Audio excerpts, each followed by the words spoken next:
Esta mañana y vamos a tocar un tema que puede definirse el día de mañana en el Pleno del Congreso de la República. Se debatiría un dictamen aprobado por la Comisión de Economía que deroga el Decreto Supremo sobre una serie de restricciones que hay a la tercerización laboral. Estamos con el señor Víctor Fuentes Campos, economista, jefe del Instituto Peruano de Economía. ¿Cómo está, señor Fuentes? Bienvenido a Ampliación de Noticias. Muy buenos días, Fernando. Muy buenos días, Carlos. Muchas gracias por la invitación. Buenos días. Bueno, ¿cuáles serían las implicancias o consecuencias en el caso de que se apruebe en el Pleno este dictamen de la Comisión de Economía sobre restricciones a la tercerización? ¿Cuál es el impacto en el empleo formal? Sí, perfecto. Tal como está estructurado el Decreto Supremo, el reglamento que establece el Ministerio de Trabajo, se establece mucha incertidumbre sobre cuáles serían los parámetros que permitirían la tercerización laboral en ciertas actividades. Ante una alta incertidumbre, es lógico pensar que buena parte de los empleadores van a optar por tomar menos riesgos y por lo tanto va a haber un impacto significativo sobre la demanda por trabajo.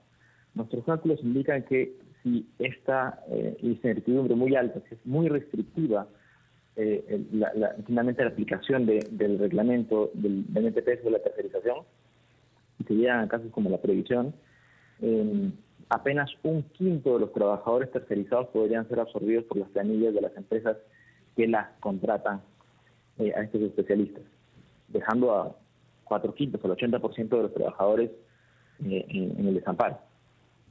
Sí, o sea, ¿usted cree que el decreto que publicó el Ministerio de Trabajo en realidad sería contraproducente para la creación de puestos de trabajo?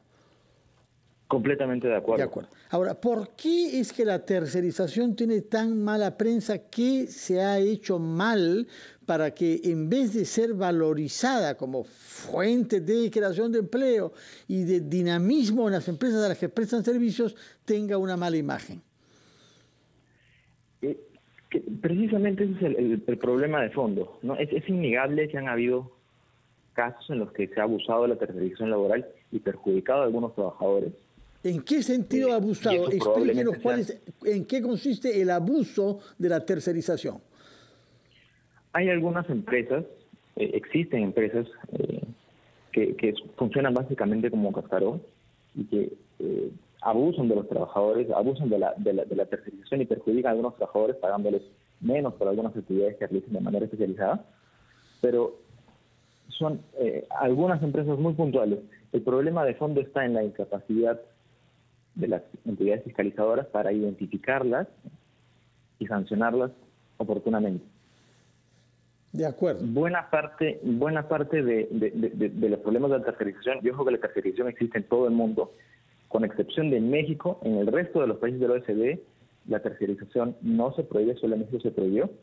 Los problemas que generó en México, por ejemplo, fueron que de 5 millones de trabajadores bajo esta modalidad de contratación antes de la medida, solamente 2.7 millones pudieron ser absorbidos por las planillas de las empresas de usuarios. Eso pasó en México, dice usted, pasó en México. Eso pasó en México. Ahora, en el caso de las mineras que recurren en general a la tercerización, ellas tienen como tarea principal de su oficio la extracción minera, la exploración, extracción y el transporte. Y tienen que recurrir a otras empresas para una serie de servicios, ¿no? Comida en primer lugar, lavandería, vigilancia, etcétera. ¿Qué pasaría con las empresas mineras si no pudiesen de un día al otro poder contratar personal para actividades que no son las esenciales de su oficio, si no pudiesen recurrir a la tercerización? Acá la palabra clave es especialización. La tercerización es la especialización del trabajo.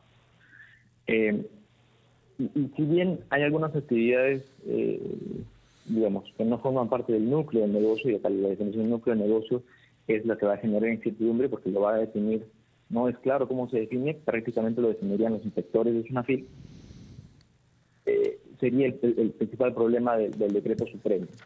Entonces, por ejemplo, una empresa minera, como bien dice, necesita realizar algún tipo de operaciones muy especializadas, como por ejemplo explosivos.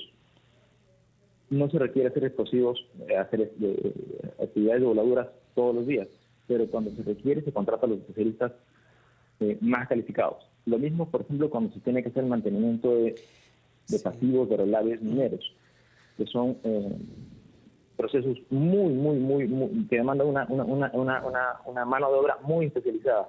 Es un trabajo muy delicado y por lo tanto se requiere contratar los mejores especialistas. La prohibición de la tercerización, la restricción a la tercerización laboral va en contra de la especialización, va en contra de la eficiencia productiva de las empresas. Por ejemplo, en el caso de las empresas mineras, sería uno de los casos más claros y preocupantes. Sí, señor Fuentes, quería aprovechar también para consultarle, ya que estamos hablando de empleo, se ha planteado por parte del gobierno bono para los hogares, pero también se resalta la necesidad de crear empleo digno, empleo formal. A 2 años y poco más de la pandemia, ¿podemos decir, o todavía no, que hemos llegado a un nivel de empleo adecuado que se ha recuperado o no?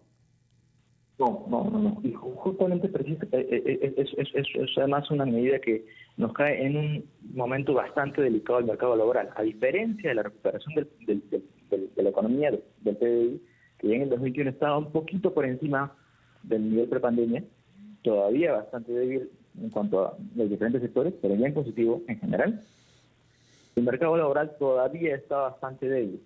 El empleo adecuado, por ejemplo, en la metropolitana está como 300.000 empleos por debajo del nivel prepandemia, solamente hablando de empleo adecuado.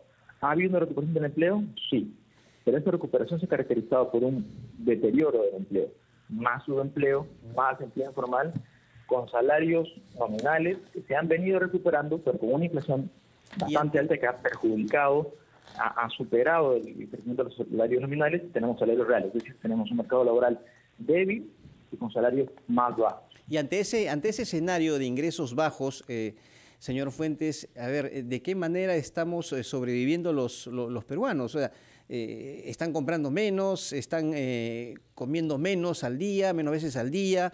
¿De qué manera se están agenciando ingresos? Definitivamente ha habido un ajuste fuerte en los gastos, principalmente ante empleos de menor calidad, ingresos más bajos y precios más altos. Definitivamente hay un ajuste bastante fuerte en los hogares. Ya veníamos advirtiendo que el consumo de alimentos y el nivel de ahorro también se había reducido.